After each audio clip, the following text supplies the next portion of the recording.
Walking మాత్రమే చేయాలి.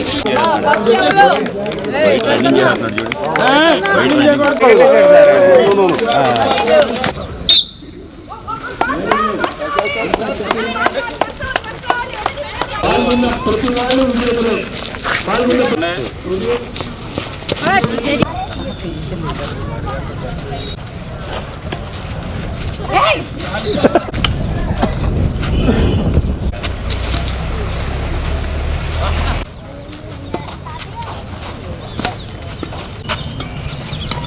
రండి.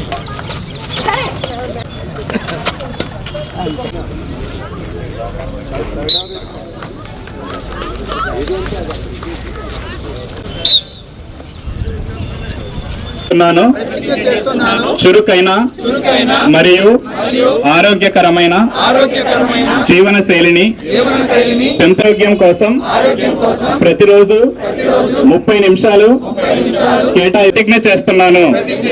జై హింద్. మన hockey legend major Dhyan Chand birthday సెలబ్రేషన్లో భాగంగా మనకు 29th national sports day declare చేశారు. సో అందులో వీక్లీ సెలబ్రేషన్స్ చేయమని చెప్పారు. అందులో భాగంగానే ఈరోజు ఈ ప్రోగ్రామ్ ఇక్కడ జరుగుతుంది. సో మనకి ఈ వారం మొత్తం చాలా హాస్టల్స్, స్కూల్స్లో అందరి పిల్లల్ని పార్టిసిపేట్ చేయించాము. సో ఫిట్ ఇండియా ప్లెడ్జ్ కూడా తీసుకుంటున్నాము. సో 24, 25, 26లో ఆల్ స్కూల్స్, ఆల్ కాలేజెస్ మనకి ఇక్కడ మన డిస్ట్రిక్ట్ అడ్మినిస్ట్రేషన్ తరపులో కూడా ఇక్కడ చాలా కాంపిటీషన్ జరుగుతున్నాయి. మనకు 29th 3 kilometers ర్యాలీ కూడా మనం district sports authorities conducting. So ఇందులో I request all the public also to participate in this rally. And ఈ రోజు జరుగుతున్న కాంపిటీషన్స్లో కూడా పబ్లిక్ అందరూ రావాలి. సో ఫిట్ ఇండియా, ఫిట్ డిస్ట్రిక్ట్గా ఏలూరు మారాలి. సో దానికోసం అందరూ పార్టిసిపేట్ చేయండి. Thank you very much.